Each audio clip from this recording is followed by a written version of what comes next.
Sidang pembunuhan berencana dengan terdakwa Richard Eliezer akan memasuki agenda pembacaan tuntutan jaksa. Bagaimana kesiapan penasihat hukum menghadapi tuntutan dan apa saja keistimewaan secara hukum Richard Eliezer dengan status justice collaborator. Kita bahas bersama dengan penasihat hukum Richard Eliezer, Roni Talapesi, bergabung juga pakar hukum pidana Jamin Ginting. Selamat malam Bang Roni, selamat malam Bang Jamin. Selamat malam Mbak Livia. Oke, saya Selamat ke malam Mbak Livi. baik. Saya ke Bang Roni dulu. Ini ada sejumlah hal yang terungkap mulai dari jarak tembak setelah pemeriksaan TKP kemarin, termasuk dugaan salah satu skenario Sambo yang salah saat menaruh senjata di tangan Yosua. Apa pembelaan yang mau dibangun Eliezer di persidangan? Ini kemudian dianggap apa yang dikemukakan Eliezer hari ini meruntuhkan skenario Verdi Sambo. Iya Mbak Livi, sejak awal kan kita sudah melihat bahwa Richard Eliezer sebagai justice collaborator, dia menunjukkan sikap konsisten dan sikap kooperatif ya.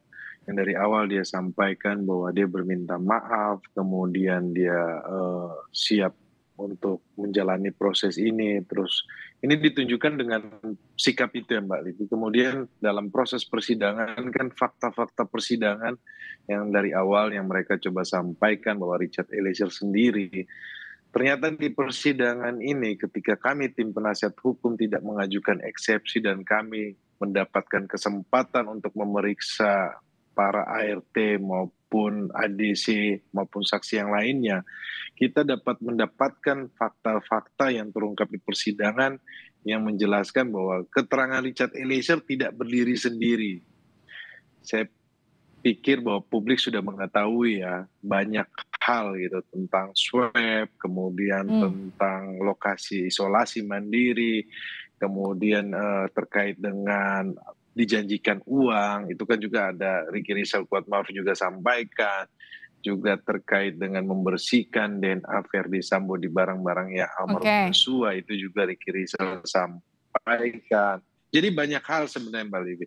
Jadi dalam proses ini kami sedang fokus ketika kami menghadirkan ahli yang sebelumnya ada ahli dari Jaksa Penuntut Umum yang menjelaskan terkait dengan kondisi peristiwa dan mengenai posisi hukum dari para terdakwa.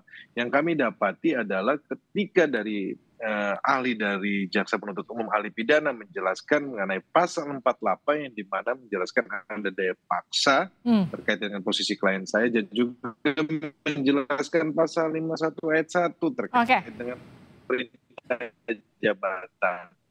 Kemudian kami menghadirkan hal ini, kami merangkai suatu konstruksi hukum dari filsafat, kemudian ahli psikolog forensik, kemudian ada ahli pidana. Ini merupakan satu kesatuan yang nanti kita akan ajukan dalam pembelaan kami. Oke, tapi kalau kita dengarkan kesaksian dari Eliezer, ini kan juga sempat disinggung oleh salah seorang ahli dari timnya Sambo yang menyebut bahwa tidak bisa kesaksian seorang GC yang juga seorang terdakwa itu berdiri sendiri tanpa pembuktian. Bagaimana Anda merespon ini? Nah, inilah yang perlu kita klarifikasi Mbak Livi, bahwa ini pernyataan yang tidak benar. Karena keterangan Richard Eliezer tidak berdiri sendiri. Keterangan Richard Eliezer bersesuaian dengan alat bukti yang lainnya. Gitu loh. Terkait contohnya ya, yang tadi saya sudah ulang-ulang supaya publik ini jangan terkecoh lagi bahwa narasi bahwa Richard Eliezer sendiri, Tidak, Richard Eliezer berdiri, juga ada bukti keterangan saksi. Jadi ada bukti yang mendukung ya? Ya seperti itu Mbak Livi, karena ini fakta persidangan, tidak berdiri sendiri ya. Lalu bagaimana dengan pernyataan jaksa terkait sejumlah keterangan Eliezer yang dianggap masih ragu-ragu, misalnya soal sarung tangan atau soal masker misalnya? Saya pikir itu bukan dalam rangka menjelaskan posisi secara ini ya, tetapi kalau kita menyimak persidangan tadi, saya merasakan bagaimana Richard Eliezer ini, karena ini hari ini orang tuanya perdana datang ke persidangan untuk memberikan dukungan. Jadi saya merasakan bagaimana perasaan sehingga dia tadi bukan ragu-ragu Mbak Livi, tetapi ketika itu berusaha untuk menahan sisi dari kesedihannya dia. Kalau kita lihat bersama ya, ketika ditanyakan. Itu bukan ragu-ragu, tetapi diceritakan secara utuh. Terkait sarung tangan sudah jelas bahwa Romer juga sampaikan. Dia sampaikan bahwa sarung tangan itu ada di dalam rumah Duren 3. Kemudian Romer juga sampaikan ada sarung tangan di depan rumah Duren 3 ketika senjata HS jatuh. Itu sudah mendukung juga keterangan Richard Eliezer. Kemudian dari Kuatmaruf dan Ricky Rizal di dalam BAP-nya awalnya menjelaskan mereka melihat sarung tangan, tetapi mereka mencabut BAP berdasarkan mereka melihat CCTV yang menurut kami CCTV tersebut itu adalah CCTV yang di luar rumah Duren 3 yang tidak jelas. Jadi kami sudah tanyakan. Oke. Dan juga kemarin majelis hakim ketika hadir di Duren 3 sudah melihat posisi jarak berdiri para terdakwa. Jadi melihat posisi berdiri, kemudian melihat jarak tembak, kemudian melihat para terdakwa posisinya di mana. Ini kan sebenarnya sudah menggambarkan secara utuh, Mbak Livi. Oke, ini saya mau konfirmasi soal apa yang kemarin Bang Roni juga sempat saksikan ke TKP ya, bersama dengan hakim, juga ada kuasa hukum dari timnya Sambo. Ini kan ada pernyataan yang berseberangan. Kalau kita dengar pernyataan dari tim kuasa hukum Sambo menyebutkan Putri ada di kamar, kamarnya jauh dari lokasi penembakan, jaraknya, pintunya tertutup, jadi mungkin saja tidak mendengar, kurang lebih kira-kira seperti itu. Sementara ini berbeda dengan pernyataan Bang Roni kemarin di TKP yang kemudian diwawancarai. Bang Roni sempat menyatakan, koreksi saya kalau salah ya Bang, Abang sempat menyebut bahwa itu jaraknya sebetulnya berdekatan sehingga seharusnya tahu. Saya tidak tahu ya kalau pernyataan dari pengacaranya FS itu mungkin terkait dengan rumah saguling ya, di lantai 3.